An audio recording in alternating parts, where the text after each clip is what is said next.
¿Qué tal? Sigo aquí con Héctor Hernández Bringas, investigador de la UNAM, hablando de esta cosa tan terrible, pasmosa, del exceso de mortalidad en el mundo y que en el caso de México, pues coloca a nuestro país en el cuarto lugar del planeta.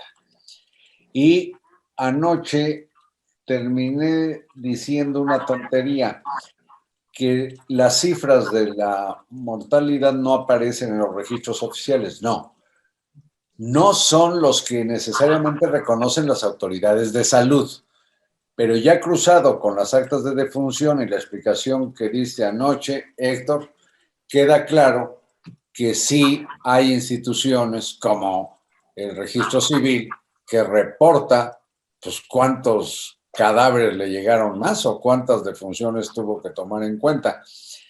Estábamos hablando sobre el exceso de mortalidad en la India, donde hubo 4 millones de muertos y fue 25%, a diferencia de México, que con el exceso de mortalidad fue como medio millón y representa más del 40%. De otros países, ¿qué referencias podemos tomar en cuenta? Mira, efectivamente, en México es el 40% de exceso con 700,000 decesos que, digamos, de no existir la pandemia no hubieran ocurrido.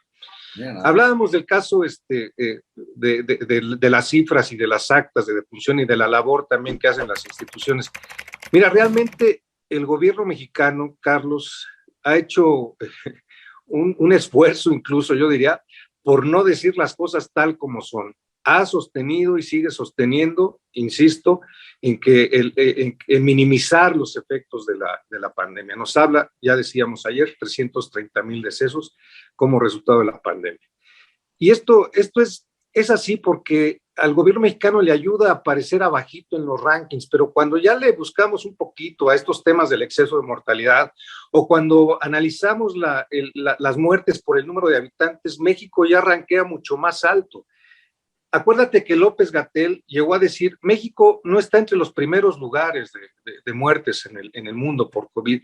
México, me acuerdo que dijo algo así como, está como en el lugar 29 o 30 de todos los países. Incluso llamó mentirosos a quienes sosteníamos que no era así, que el lugar de México a nivel mundial era mucho más importante, estaba en una posición mucho más elevada de la que reconoce el gobierno federal, ¿no? Mira, efectivamente, si tú tomas el dato, y es el que reporta el gobierno a las instancias internacionales de 330,000 decesos, México estaría en el lugar número 29 o 30. Lo que pasa es que la cuenta la hace por cada 100,000 habitantes, entiendo. Por cada 100,000 habitantes. Lo que no nos dice el gobierno o lo que no informa y no reporta a las instancias internacionales es que no son 330,000 muertes por COVID, son 500,000 muertes por COVID. De ser así, Carlos, si tomamos estos 500,000 muertes por COVID y lo dividimos por el número de habitantes, México estaría en el 9º lugar mundial. Pero esto es muy interesante. Mira, te voy a decir quiénes son los primeros lugares antes que México. En primerísimo lugar está el caso notable de Perú, otra vez, también dividiendo las muertes por número de habitantes. Perú en primer lugar. Y te voy a decir una lista de países que tú vas a ubicar geográficamente muy bien. Segundo lugar, Bulgaria. Tercero, Bosnia-Herzegovina. Cuarto, Hungría. 5, Macedonia del Norte. 6, Montenegro. 7, Georgia o Georgia. 8, la República Checa. 9, México. Entre Perú, en primer lugar. Muy pequeños con una población menor que la de México. Y una cosa muy importante, Carlos, muy importante, y esto lo debe saber muy bien el doctor Gatell, porque supongo que sí estudió epidemiología, y lo sabemos quienes estudiamos epidemiología y quienes estudiamos demografía. No puedes comparar la mortalidad de un país joven, con población joven, con un país de población vieja, como son estos de Europa del Este que te acabo de mencionar. ¿Por qué? Porque un país con población vieja, evidentemente van a morir más personas. Esto es así con el COVID y con otras causas. ¿Dónde mueren más de cáncer? Pues obviamente en los países de población vieja, como son los países de Europa. no en México, no en Perú. El COVID afectó fundamentalmente a población vieja, de manera tal que no se puede, no voy a entrar en detalles técnicos, Carlos, pero es absolutamente inadecuado comparar a México con Bosnia, comparar a México con Bulgaria o con estos países que te mencioné, porque tienen una estructura de población más vieja. Esto lo sabe muy bien López-Gatell, las autoridades sanitarias, y nunca lo han mencionado.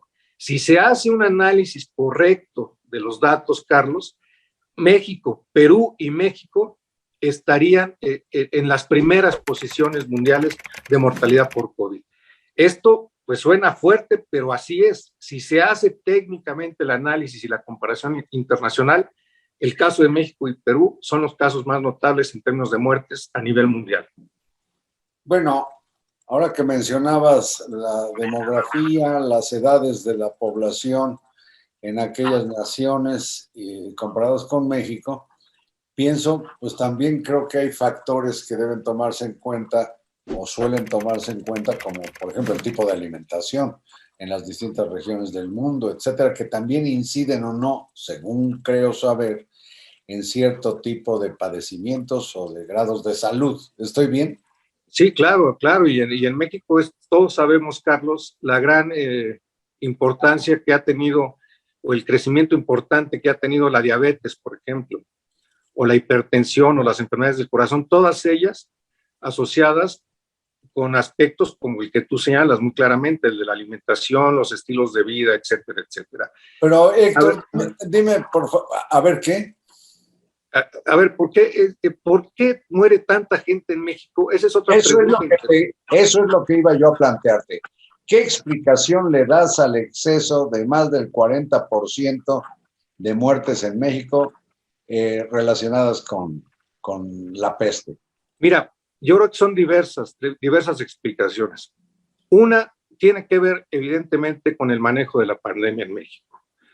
Haber cancelado las pruebas masivas desde un principio, no realizar campañas de comunicación social coherentes, alentar incluso que las personas no usaran el cubrebocas, la capacidad hospitalaria tan limitada que tiene nuestro país.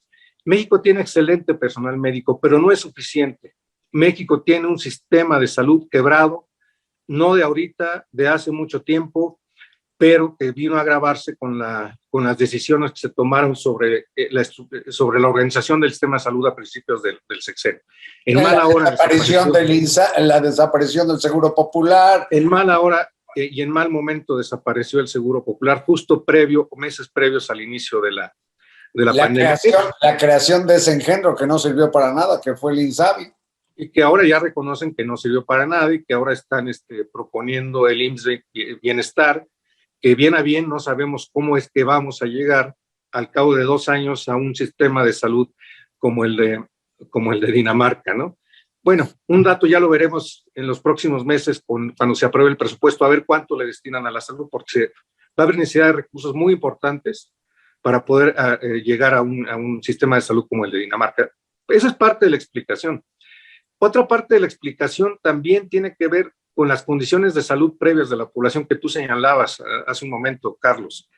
Una alta prevalencia de diabetes, una alta prevalencia de hipertensión en la población mexicana y en la población latinoamericana en general. Y también hay causas de tipo social, Carlos, que también es importante insistir. ¿Quiénes murieron? Murieron gente en situación vulnerable, socialmente vulnerable, ¿no? Latinoamérica, México, en el contexto de Latinoamérica, son países muy desiguales. ¿Qué significa ser un país desigual en estos países? Para la gente, ¿qué significa esto? Vivir en barrios pobres, tener trabajo informal, de manera tal que no te puedes dar el lujo de dejar de trabajar durante una pandemia. Tienes que salir a vender. Carecer de servicios de agua, de drenaje, piso de tierra, etc. Mira, sí, claro, atender los servicios básicos que requiere la ciudadanía, los llamados trabajos, ¿cómo le llamaban? Indispensables. Esos trabajos son los que hace la gente pues más sencilla, en mayor condición de vulnerabilidad. Ve el caso de la Ciudad de México. ¿De dónde vienen los trabajadores de servicios? Vienen de la periferia, vienen de Tultitlán, vienen de Cuautitlán. ¿Y qué implica venir de esos lugares? Implica tomar un transporte público aún en la pandemia, atiborrado, un metro, un pecero, etcétera, etcétera. Eso implica, en términos de la vida cotidiana de las personas, una sociedad desigual, ¿no? Aspectos como esos también tuvieron que ver, ¿no? Quizás eso hace la diferencia, por ejemplo, en el porcentaje de exceso de mortalidad, pues efectivamente. Contraste entre México y Estados Unidos, por ejemplo. Así es, mira, te hacía hace rato la referencia a la edad de las personas en México. ¿Qué pasó en México? Que no tenemos todavía tantos viejos, todavía no somos tantos los viejos en este país. Lo que pasó en países como México y América Latina es que murieron personas jóvenes o relativamente jóvenes. Te doy un dato, Carlos, que a mí me parece tremendo. ¿Cuántas personas de las que murieron en España por COVID tenían menos de 60 años? Solamente el 9% tenían menos de 60 años. Es decir, en un país como España, un país de Europa, la gente que moría era gente mayor de 60 años, casi en su totalidad. ¿Cuántos en México tenían menos de 60 años de las personas que murieron por COVID? La mitad de las personas que murieron por COVID tenían menos de 60 años, Carlos. Esa es la gran diferencia. Murieron personas relativamente jóvenes, trabajadores expuestos cotidianamente al contagio, en condiciones de salud vulnerables, con diabetes, con hipertensión, porque pues ser pobre también implica tener esas enfermedades en un país como México, ¿no? Entonces, esto es lo que puede explicarnos. El binomio de un sistema deficiente, un sistema público de salud deficiente y una, pues yo creo que desastrosa estrategia para enfrentar la pandemia. Efectivamente, y condiciones de vulnerabilidad de sectores muy amplios de la población. Héctor, ya documentaste mi pesimismo. Te agradezco mucho estas conversaciones. Te deseo lo mejor y síguele ahí hurgando en las cifras de la muerte. Ahí seguimos, Carlos.